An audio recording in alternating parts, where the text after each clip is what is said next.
Easy ആയിട്ടുള്ളൊരു വാഴക്കൊമ്പ് തോരൻ ഉണ്ടാക്കാൻ വേണ്ടി വാഴക്കൊമ്പ് ഓർ ബനാന ഫ്ലവർ എടുത്ത് വെച്ചിരിക്കുക കേട്ടോ. സൈഡിലുള്ള കുറച്ച് ലെയർ തിക്കായിട്ടിരിക്കും കേട്ടോ. അത് നമുക്ക് എടുത്ത് കളയാം. ഇതുപോലെ ഉള്ള തിക്കായിട്ടുള്ള 3-4 ലെയർ എടുത്ത് കളഞ്ഞിട്ട് അതിൻ്റെ ഇൻസൈഡിൽ വരുമ്പോൾ സോഫ്റ്റ് ആയിട്ടിരിക്കും കേട്ടോ. ഇതേപോലെ 3-4 പോലുള്ളത് എടുത്ത് കളഞ്ഞിട്ട് ഇതിപ്പോൾ കുറച്ചുകൂടെ സോഫ്റ്റ് ആയിട്ടിരിക്കും കേട്ടോ.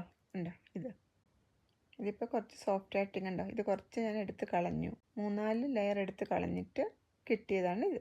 ഇതിൻ്റെ ടിപ്പ് ഇതേപോലെ കട്ട് ചെയ്ത് ഒന്ന് കൊത്തി അരിഞ്ഞ്, നിങ്ങൾക്ക് കട്ടിംഗ് ബോർഡ് യൂസ് ചെയ്യാം കേട്ടോ. ഉണ്ടോ ഇതേപോലെ കട്ട് ചെയ്തെടുക്കുക. ഇങ്ങനെ കട്ട് ചെയ്ത് വരുമ്പോഴും ചിലപ്പോൾ വീണ്ടും ഔട്ട് സൈഡിലെ ലെയർ ചിലപ്പോൾ കട്ടിയായിട്ടിരിക്കും കേട്ടോ.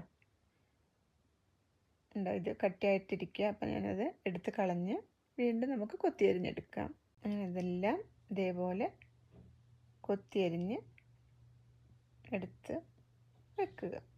ഇതേപോലെ കൊത്തിയരിഞ്ഞ ശേഷം കുറച്ച് മഞ്ഞൾപ്പൊടി ഉപ്പിട്ട് വെക്കാം. ഇത് അരയ്ക്കാനുള്ളതാണ്. അത് ഇതേപോലെ ചതച്ച് വെക്കാം. പനലിനകത്ത് കുറച്ച് മഞ്ഞൾപ്പൊടി ഉപ്പിട്ട് മിക്സ് ചെയ്ത് കലത്തിൽ കുറച്ച് വെളിച്ചെണ്ണ ഒഴിച്ചിട്ട് അതിലേക്ക് അരിഞ്ഞു വെച്ച് വാഴക്കൂമ്പ് ഇട്ടൊന്ന് അടച്ച് വെച്ച് കുക്ക് ചെയ്തെടുക്കാം. വെള്ളം വേണമെങ്കിൽ ഒഴിച്ചാൽ മതി, അല്ലെങ്കിൽ ലോ ഫ്ലെയിമിൽ വെച്ച് കുക്ക് ചെയ്തെടുക്കാം. ഇതിപ്പം കുക്ക് ചെയ്ത് വന്നിട്ടുണ്ട്. കുക്ക് ചെയ്ത് വരിക മീൻസ് ഒരു ഹാഫ് കുക്ക് ആയിട്ടുണ്ട് കേട്ടോ. ഈ സമയത്ത് ചതച്ച് വെച്ച തേങ്ങ ഇട്ട് അതെല്ലാം കൂടെ ഒന്ന് മിക്സ് ചെയ്ത് ആവശ്യത്തിന് സാൾട്ട് ഇട്ട് വീണ്ടും അതെല്ലാം കൂടെ ഒന്ന് കൂട്ടി വെച്ചിട്ട് തത്തിപ്പൊത്തി വെച്ച് വീണ്ടും കുക്ക് ചെയ്തെടുക്കാം. അടച്ചു വെച്ച് കുക്ക് ചെയ്യുക. ഇതിപ്പം കുക്ക് ചെയ്ത് വന്നിട്ടുണ്ട് കേട്ടോ. തേങ്ങായും കൂമ്പും എല്ലാം കുക്ക് ചെയ്ത് വന്നു. ഈ സമയത്ത് വെളിച്ചെണ്ണയിൽ കടുകും മുളകും റിലീഫൊക്കെ ഇട്ട് വറുത്ത് അതിലേക്ക് കുക്ക് ചെയ്ത് വെച്ച വാഴക്കൂമ്പ് ഇട്ട് നന്നായിട്ട് മിക്സ് ചെയ്തെടുത്ത് കഴിഞ്ഞാൽ നമ്മുടെ കൂമ്പ് തോരൻ റെഡി. നേരത്തെ ഞാൻ പയറും വാഴക്കൂമ്പും കൂടി ഇട്ട് തോരൻ വെക്കുന്ന ഒരു റെസിപ്പി ഇട്ടിട്ടുണ്ട്. ഇതിനകത്ത് പയർ ഇട്ടിട്ടില്ല കേട്ടോ.